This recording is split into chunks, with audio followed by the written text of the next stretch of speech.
Magandang umaga sa inyong lahat. Ako si Marvic Joyce B. Roque, ang mag-uulat ngayong umaga. Ang ating pag-uusapan ay patungkol sa allomorph ng morphema at pagbabagong morphoponemiko. Ngunit bago tayo dumako sa pinakatalakayan, tayo muna'y magbabalik-aral patungkol sa kung ano ang ating natutunan last meeting. Sa huling diskusyon ng ating klase, ating napag-usapan ang patungkol sa morphema, kung saan ang morphema ang pinakamaliit na unit ng isang salita na may kahulugan. Ang morphema ay maaaring nasa anyo ng salitang ugat, o kaya yung mga simpleng salita na alam naman natin ang kahulugan. Gayun din, ang morphema ay maaaring nasa anyo ng panlapi. Kung ang salitang ugat ay may kahulugan, gayon din naman ang panlapi. Ngayon ay magbibigay ako ng halimbawa ng panlapi na may kahulugan. Una na rito ang panlaping ma. Ang panlaping ma ay nangangahulugang mayroon. Kung kaya't kapag sinabi nating maganda, ang kahulugan nito ay mayroong ganda. Gayon din kapag sinabi nating mabait, nangangahulugan lamang ito na mayroong bait. Ikalawa, ang panlaping ka. Ang panlaping ka ay nangangahulugang karelasyon. Halimbawa, ang salitang kalaro. Ibig sabihin, karelasyon mo yung tao na yon sa aspeto ng paglalaro. Halimbawa, kaklase. Ang salitang kaklase ay nangangahulugang karelasyon mo ang tao na ito sa aspeto ng pag-aaral. Ngayon ay dumako na tayo sa pinaka-talakayan ng ating diskusyon. Una na rito ang allomorph ng morphema. Ang allomorph ay tinatawag sa Ingles na allomorph, na galing sa dalawang salitang allo na nangangahulugang kapara o katulad at morph na nangangahulugang unit o anyo. Sa panlinguistikang pag-aaral, ang allomorph ay tumutukoy sa pagbabagong anyo ng morphema maging sa kayarian o tunog ng kalikiran. Ang morphema na tinutukoy sa allomorph ng morphema ay ang mga panlapi. At sa ating diskusyon, ang focus nito ay ang panlaping pang, kung saan ang panlaping pang ay nangangahulugang instrumento o pantawag. Kaya nga, doon sa mga kasangkapan o instrumentong ginagamit natin sa pagluluto, ito ay ginagamit o tinatawag bilang pangluto. Ang morphemang pang ay may tatlong anyo, ang pang, pam, at pan. Ang tatlong anyong ito ang siyang tinatawag natin na allomorph. Kasi nga 'di ba, in the first place, ang kahulugan ng allomorph ay katulad na anyo.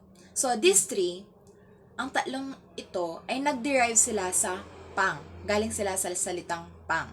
So paano natin malalaman kung ang panlaping gagamitin natin ay pang, pam, at pan? Meron tayong instruction or rules. Ang salitang pang, ang morphemang pang, ay ginagamit kapag ang uunlapian mong salita ay nagsisimula sa patinig, ang a, e, i, o. Gayon din, kung ito ay nagsisimula sa katinig na k, h, g, n, m, w, n, y. Halimbawa, ang salitang wakas. Ang salitang wakas ay nagsisimula sa letrang W.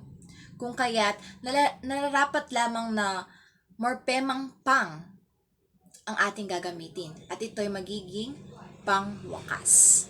Gayon din, isa pang halimbawa, ang salitang ihaw, salitang ugat na ihaw. Kapag inunlapian natin siya, ito ay ang panlaping pang. Kasi nga, ito ay nagsisimula sa patinig na ay, kaya magiging pang-ihaw.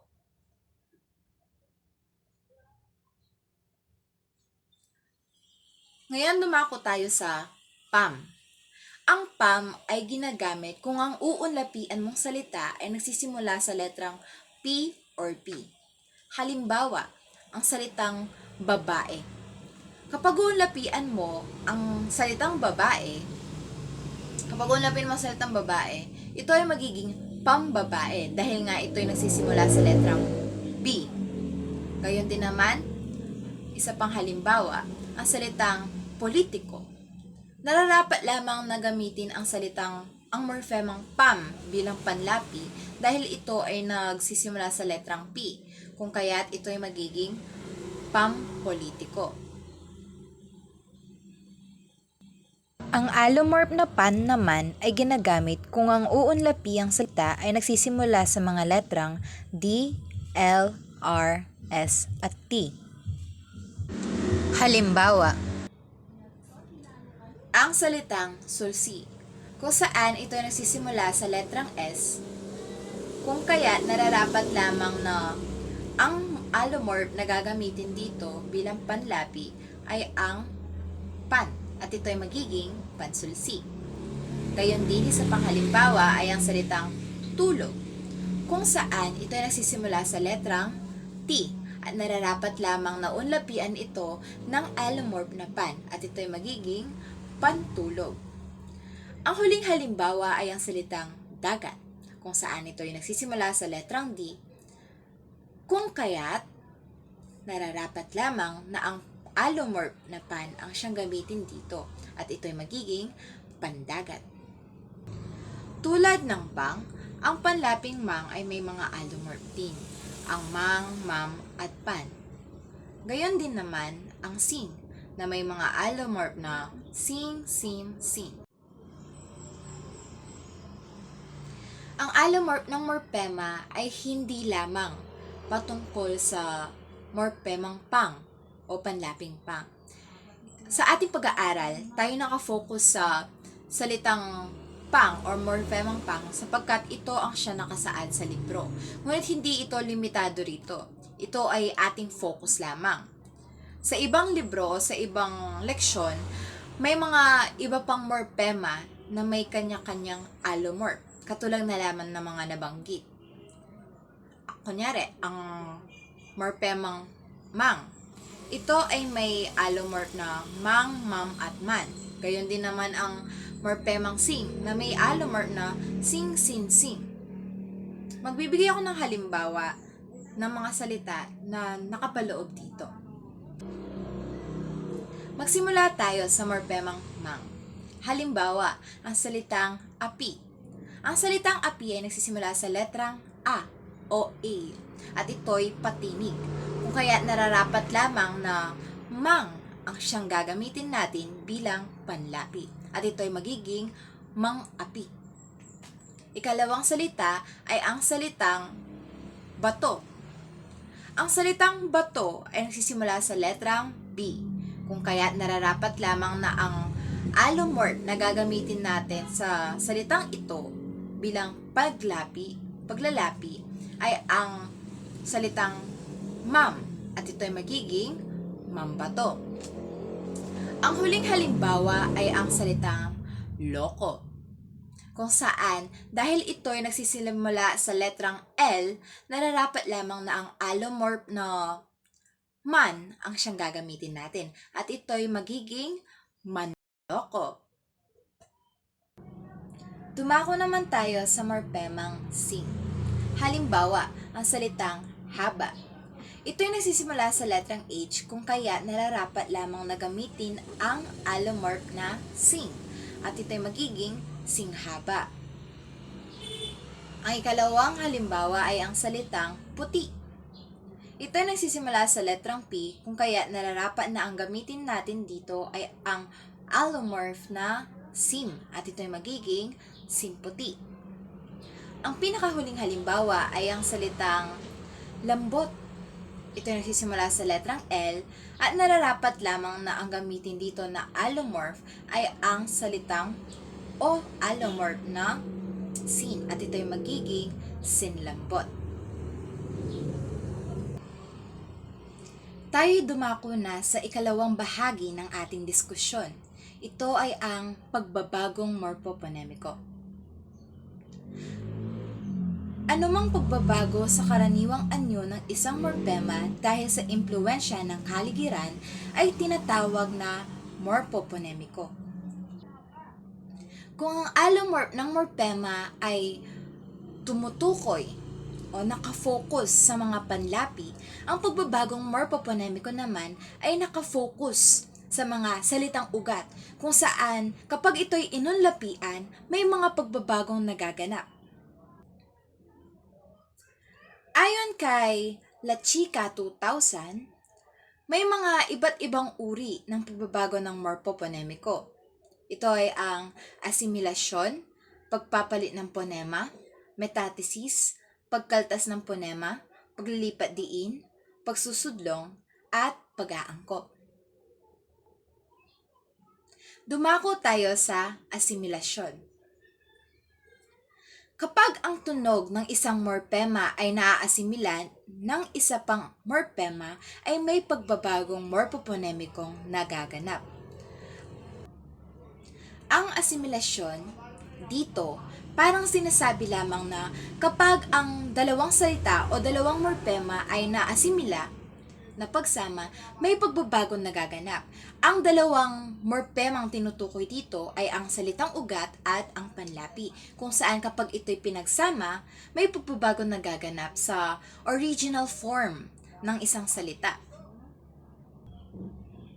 Ang asimilasyon ay parang katulad lamang ng allomorph ng morpema. Nandito pa rin yung mga allomorph ng morpemang pang, which is yung pang, pam, at pan. Alam naman natin ang pang ay ginagamit kung ang salitang gagamitin o uunlapian ay nagsisimula sa mga letrang K, G, H, M, N, W, at Y at mga patinig. Ang pan naman ay gagamitin kung ang salita ay nagsisimula sa letrang D, L, R, S, at T. Samantala, ang pam naman ay gagamitin kung ang salitang uunlapian ay nagsisimula sa letrang P at B. Ito'y natalakay na natin kanina. Kung kaya't, magbibigay na lang ako ng halimbawa sa parte ng uri ng asimilasyon. Ang asimilasyon ay may dalawang uri. Ang asimilasyong partial o di ganap at ang asimilasyong ganap. Asimilasyong partial. Ang pang ay nagiging M o N at mangyari ay manatili ang NG ayon sa kasunod na tunog. Ang asimilasyong partial ay katulad lamang ng ginawa natin kanina sa allomorph ng morpemang pang. Titingnan lamang natin ang unahan o unang titik ng salitang ating uunlapian at mababatin na natin kung alin sa mga allomorph ng morpemang pang ang siyang ating gagamitin. Halimbawa, ang salitang gabi.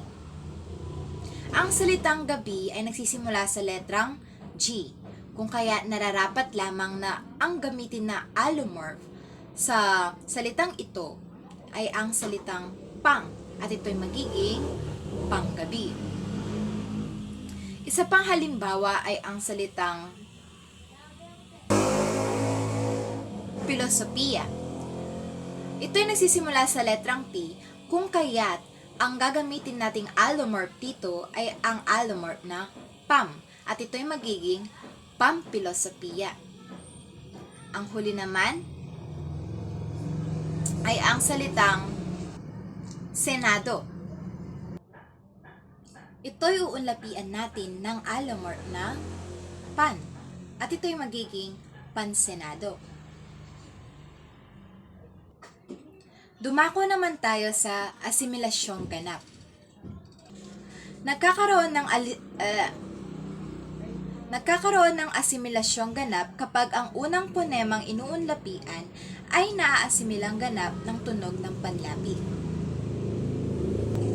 Dito sa asimilasyong ganap, tandaan na ang pagkakaiba nito sa asimilasyong partial o di ganap ay sa asimilasyong partial, isang beses lang naaasimila ang isang salita.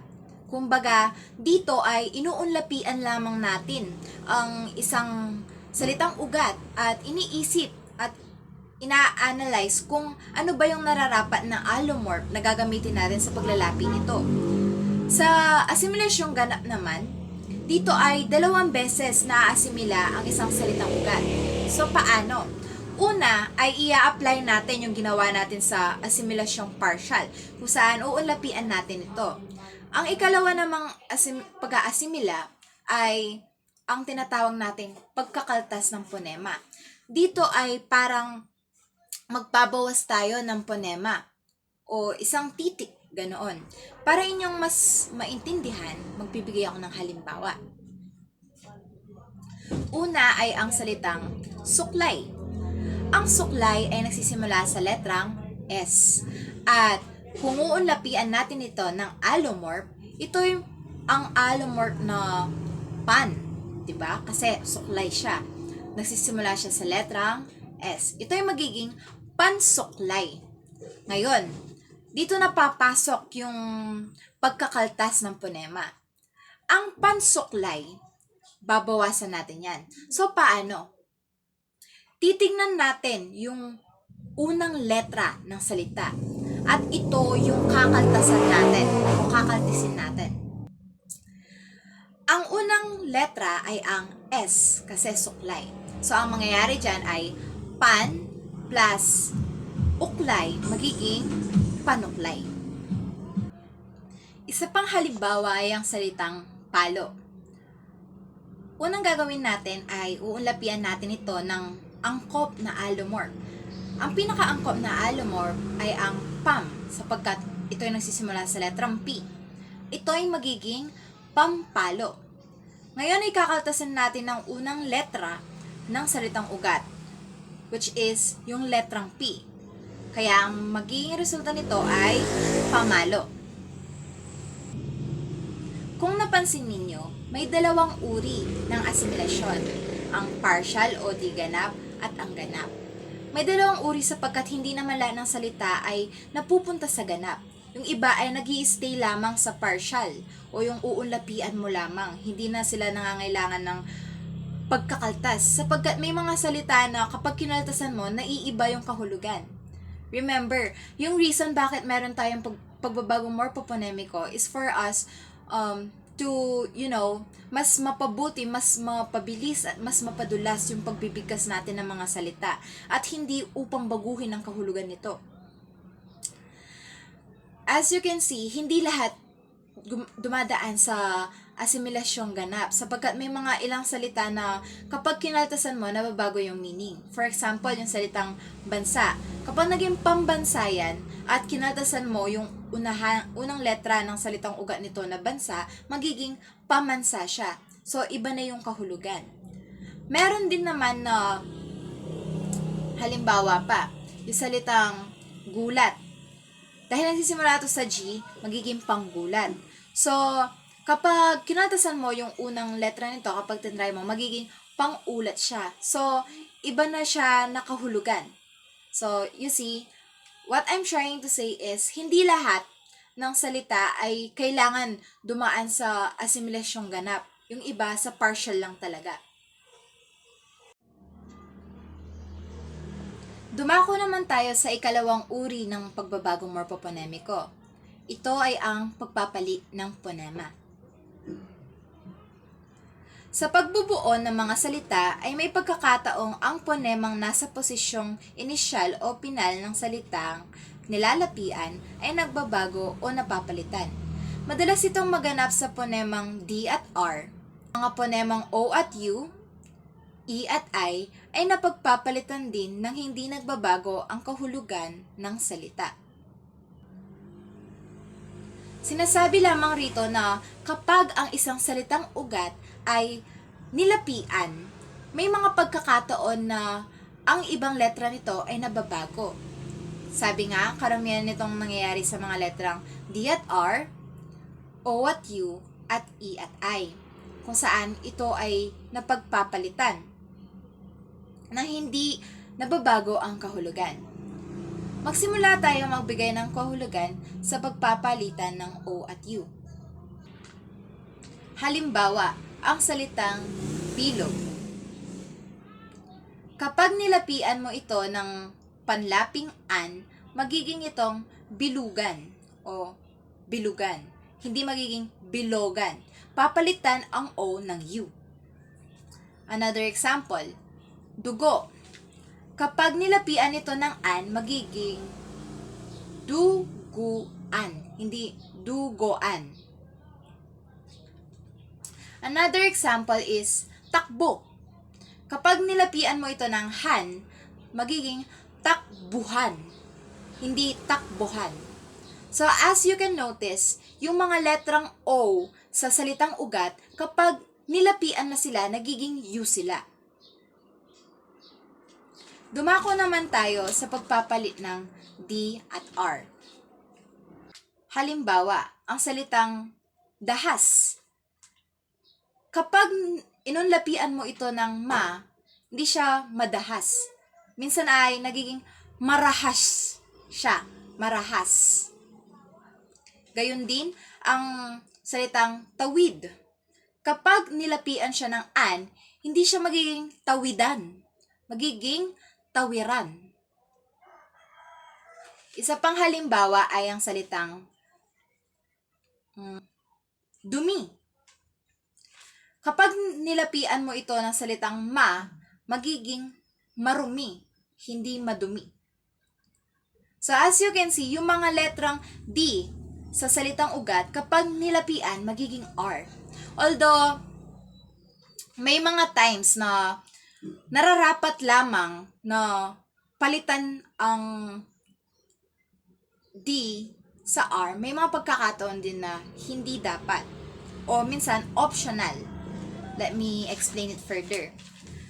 May mga halimbawa ng salita na kapag pinalitan mo ng R, optional lang. It depends sa'yo. Halimbawa, yung salitang madami. Minsan may mga tao pa rin na gumagamit ng salitang madami at hindi nila ito pinapalitan ng marami. Sapagkat optional to. Optional yung paggamit doon. Ngunit may mga salita naman na parang required yung pagpapalit. Halimbawa, yung salitang tawid. Kapag nilapian mo na siya, magiging tawiran siya, di ba? Hindi mo masabing dito ang tamang tawidan. Parang pangit siya or parang wrong siya. Dapat ay tawiran. Mapapalitan yung D na R. May mga times din na hindi pwedeng palitan yung D na R kasi nagbabago yung meaning. At sinabi ko naman sa inyo kanina, yung aim ng pagbabagong morphophonemico is for us para mas mapadali yung pag-pronounce natin at hindi para palitan yung meaning. Let me give you an example. Yung madamdamin at saka yung maramdamin. Kapag sinabing madamdamin, ibig sabihin, yung taong yun is full of emotion. Whereas, kapag sinabi nating maramdamin, ibig sabihin, sensitive yung tao na yun. Magkaiba sila ng meaning, kaya hindi sila pwedeng palitan. Hindi pwedeng pagpalitan yung R ng D. Gayon din, yung salitang madilag at marilag. Kapag sinabi nating madilag, ibig sabihin, madaming babae. Kunyari sa lugar na yon, maraming babae. Kapag sinabi nating marilag, ibig sabihin nito ay maganda. Dumako naman tayo sa pagpapalit ng letrang E at I. Siyempre, hindi mawawala dito yung halimbawa na lalaki at babae. Kapag nilapian ang babae, ito'y magiging babae. Halimbawa, sa salitang kababaihan. Kung mapapansin ninyo, kababaihan siya, hindi kababaehan. Napalitan yung E ng I. Ganon din naman sa lalaki, kapag sinabing kalalakihan, napalitan yung E ng I kasi hindi siya kalalakehan. So, napalitan. Nagkaroon ng pagbabago noong nilapian natin. Dumako naman tayo sa ikatlong uri ng pagbabagong morphophonemico. Ito ay ang metathesis. Metathesis ang tawag sa paglilipat ng titik sa loob ng isang binubuong salita. Makikita ito sa posisyon ng phonema. Sa uring ito, nagkakapalit ng posisyon ang phonema tulad ng mga salitang ugat na nagsisimula sa letrang L o Y. Na ginigitlapian ng in. Nagkakapalit ang posisyon ng I at N at ito'y nagiging ni. Sinasabi lamang dito na ito ay applicable sa mga salitang ugat na nagsisimula sa letrang L at Y. Kung saan kapag ginitlapian sila ng gitlaping in, ang in ay magkakapalit at ito ay mapupunta sa pinakaunahan ng salita. Bibigyan ko kayo ng halimbawa para mas maintindihan nyo. Halimbawa, ang salitang yakap. Kapag ginitlapian ito ng in, magiging yinakap. At of course, dahil ito ay metathesis, ang in ay magkakabaliktad at mapupunta sa unahan. At ito ay magiging niyakap na. Niyakap. At kalawang halimbawa naman ay ang salitang lipat. Ito ay nagsisimula sa letrang L, kung kaya't applicable ang metathesis dito. Kapag ang salitang lipat ay ginitlapian, ito ay magiging linipat. At dahil ito yung metathesis nga, magkakabaliktad ang in at magiging ni, at ito yung mapupunta sa unahan at magiging nilipat na ang salita. Ito yung magiging nilipat. Tayo'y dumako naman na sa ika-4 na pagbabagong morphoponemiko. Ito ay ang pagkakaltas ng ponema.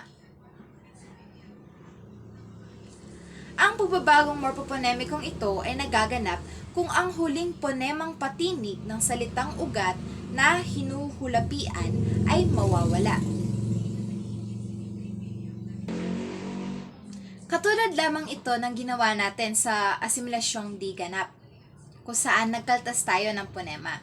Dito naman, katulad ng sinabi sa definition, kapag hinulapian mo ang isang salitang ugat, ang iyong kakaltasan ay ang huling ponema. Ponemang patinig sa isang salitang ugat. Halimbawa, ang salitang bukas. Kapag hinulapian mo ito ng an, magiging bukasan. Ngunit, gagawin na natin ngayon yung pagkakaltas. So, ang mangyayari ay kakaltasan natin yung huling ponemang patinig sa bukas. At a-add natin yung hulaping an. Kaya ito'y magiging buksan. Imbis na bukasan. Another example ay yung salitang sara. Kapag hinulapian mo ito ng han, magiging sarahan. Ngunit tayo magkakaltas. Kakaltasan natin ang huling ponemang patinig. Kaya ito'y magiging sarhan. Ang mga halimbawa ay halimbawa ng salitang ugat na hinulapian. Tandaan, kapag hulapi yung inad mo sa salitang ugat, ang kakaltasan ay huling ponemang patinig. Paano naman kaya kung unlapi? So, kapag unlapi, yung gagawin natin ay same lang dun sa asimilasyong ganap. Kung saan, ito, ang kakaltasan natin ay yung unang titik, pinakaunang titik ng salitang ugat. Halimbawa, magbibigay ako ng halimbawa. Ang salitang tahi. Tahi. Una, 'di ba? Magiging ano muna siya. Uunlapian muna natin siya. Kasi nga, unlapi sinasabi natin. So, uunlapian natin siya ng allomorph. So, yung tahi, dahil letter T siya, magiging, ano ba? Letter T. Mantahi. Magiging mantahi siya. Kasi letter T. So, mantahi. Ngayon na papasok yung pagkakaltas. 'Di ba sabi ko kapag unlapi yung inad nating paglalapi sa isang salitang ugat, yung kakaltasan natin is yung unang titik. So, tatanggalin natin yung T, kaya magiging manahi.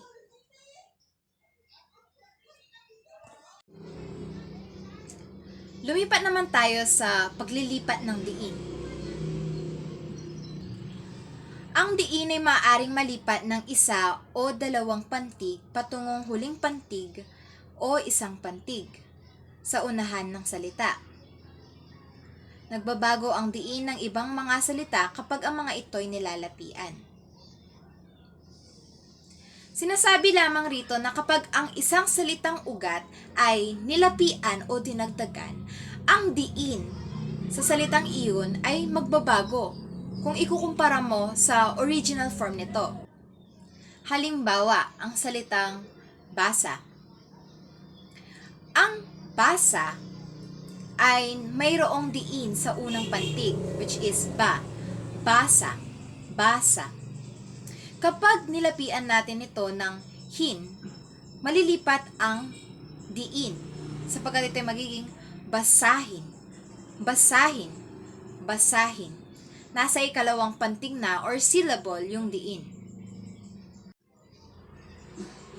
Isa pang halimbawa ay ang salitang hawak. Nasa unang pantig ang diin. Hawak. Hawak. Kapag nilapian natin ito ng an, mapapalitan o malilipat yung diin sapagkat ito ay magiging ng hawakan. Hawakan. Nasa wa. Hawakan. Dumako naman tayo sa pagsusudlong. Ang pagsusudlong ay ang pagpapahaba ng salitang ugat sa pamamagitan ng pagdaragdag ng mga panlapi. So dito, sa pagsusudlong, tinatawag din itong reduplikasyon sapagkat ang ginagawa natin dito ay pinapahaba natin ang isang salita sa pamamagitan ng pagdaragdag ng mga panlapi. Yung panlapi dito na idadagdag natin ay maaaring 2 o higit pa. Halimbawa, ang salitang sipag. Kung i-apply natin yung pagsusudlong dito, maaari natin siyang gawing kasipagan. So, kung mapapansin niyo nadagdag yung panlaping ka at an. Kasipagan. So, humaba siya, naging kasipagan. Another example is tamad. Tamad. So, pwede natin siya mapahaba sa pamagitan ng pagdadagdag ng iba't ibang panlapi. Maaari itong maging katamaran. Katamaran. So, as you can see, nagsudlong tayo, yes. And at the same time, yung D sa tamad, ginawa nating R. Yes, pwede yun. May mga pagkakataon or instances wherein sa isang pagbabagong morphophonemico o pagbabago ng isang salita, applicable yung pag-a-apply ng 2 o higit pang mga pagbabagong morphophonemico o uri nito. Ginamit natin ang pagsusudlong, yes, and at the same time, nagamit din natin o nai-apply natin yung pagpapalit ng ponema.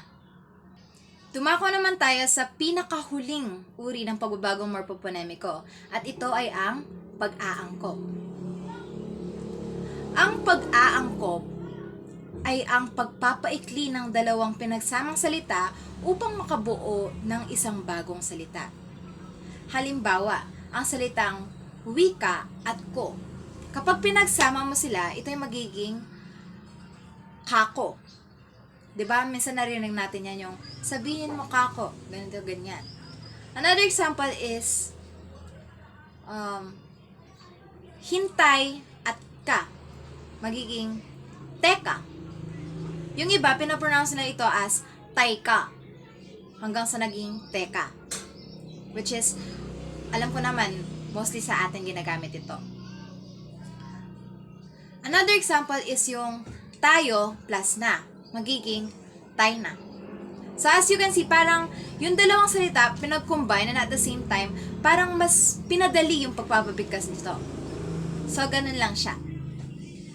Always remember na yung reason, yung aim ng pagbabagong morphophonemico is for us para mas mapadali yung pagbibigkas at maging mapadulas yung pagbibigkas natin sa mga salita. So, yun lang. I hope you learned something. Thank you for listening.